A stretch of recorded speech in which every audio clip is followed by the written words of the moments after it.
For today's little adventure, we're reading Miss Nelson is Back. Miss Nelson is Back by Harry Allard. One Friday, Miss Nelson told her class that she was going to have her tonsils out. I'll be away next week, she said, and I expect you to be on your best behavior. Yes, Miss Nelson, said the kids in 207.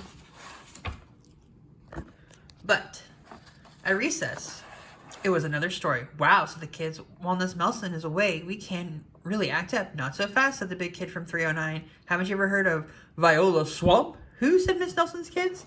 Miss Swamp is the meanest substitute in the whole wide world, said the big kid. Nobody acts up when she's around. Ooh, said Miss Nelson's kids. She's a real witch, said the big kid. Ooh, said Miss Nelson's kids. I'll just bet you get the swamp, said the big kid. On Monday morning, Miss Nelson's kids were well in their seats. They were very nervous. Some of them had not slept well at all that weekend. If we get the swamp, I'll just die, said one kid. They heard footsteps in the hall. Slowly the knob turned, and the door opened.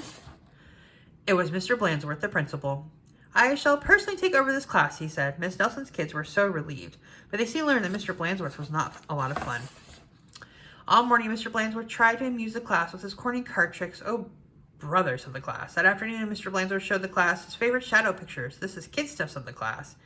The next day, Mr. Blansworth demonstrated his favorite bird calls that were not a success. And for 2 days, Mr. Blansworth showed slides of his goldfish, Lucille. Miss Nelson's kids had never been so bored. While in dusting erasers in the schoolyard, 3 of the ringleaders in 207 discussed the situation. Something will have to be done, they said. We must get rid of Blansworth.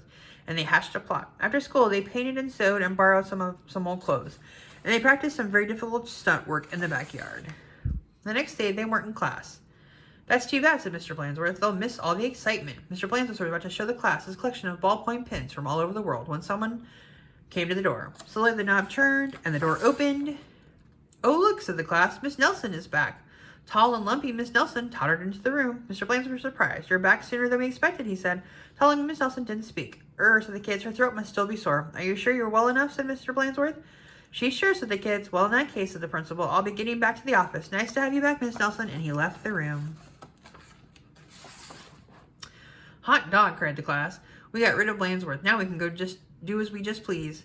And at the stroke of 10, the kids from 207 left the building. No one stopped them. Then they went straight to the movies where they saw The Monster That Ate Chicago twice. This is really living, they said.